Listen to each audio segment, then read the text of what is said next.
Pero vamos a analizar la crisis palestina y toda la ambigüedad en torno a la decisión de la Corte Internacional con el activista político saharaui Taleb Ali Salem.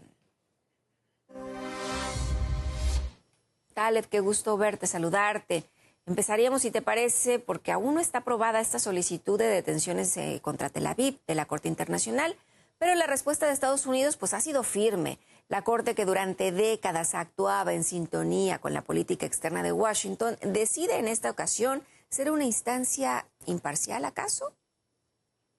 Bueno, yo creo que no está siendo imparcial, simplemente este tipo de organismos. No hablamos solo de la Corte Penal Internacional, sino que hablamos de otro tipo de organismos de derechos humanos, hablamos de la Organización de las Naciones Unidas, hablamos de muchísimas organizaciones que lo que han intentado proyectar a lo largo de los años es que son organismos completamente parciales, que luchan por los derechos humanos, por la legalidad internacional, pero sus posiciones siempre han estado alineadas y controladas con ese poder occidental hasta cierto punto imperialista. Siempre lo han apoyado, siempre han justificado sus guerras, han justificado sus masacres, han justificado sus matanzas. ¿Qué pasa? Que estos organismos hoy estaban quedando completamente desnudados y retratados ante las poblaciones que ya no creían en ellos, porque lo que estaba pasando en Palestina ya no había forma de esconderlo y tampoco había forma de defender lo que estaba haciendo Israel. Por lo cual, estos organismos, por su propia supervivencia, han tenido que pronunciarse, viéndose también esta reacción de Estados Unidos que deja claro y evidente que jamás, nunca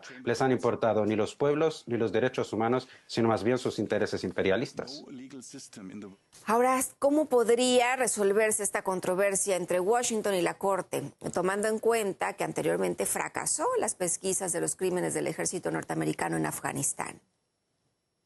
Bueno, yo creo que es evidente, ¿no? Es como acabo de comentar, cuando este tipo de organismos, cuando la Corte Penal Internacional comienza a dictar, digamos, resoluciones, comienza a dictar acciones, comienza a tomar decisiones que no convienen a ese poder occidental, que no convienen a Estados Unidos, se convierten en el gran enemigo, ¿no? Pero cuando Estados Unidos, por ejemplo, necesitaba que esta Corte dictase sentencias contra Gaddafi o dictase sentencias contra Saddam Hussein para justificar las intervenciones militares que hicieron más tarde, había que respetar este organismo, era un organismo internacional que había que respetarlo, que tenía su peso, que incluso Estados Unidos salía en su defensa, pero hoy que este organismo ve que Netanyahu está cometiendo hasta cierto punto crímenes que ya no se pueden justificar contra el pueblo palestino, ya ha tomado esta decisión, vemos cómo Estados Unidos empieza a acusar a este organismo, lo que deja claro y evidente que Estados Unidos tan solo utiliza estos organismos para justificar sus guerras y para también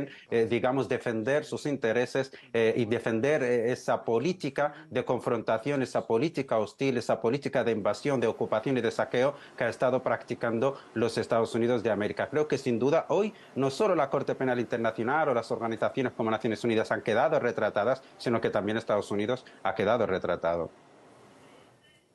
Pues agradezco mucho esta comunicación. Un abrazo grande. Gracias.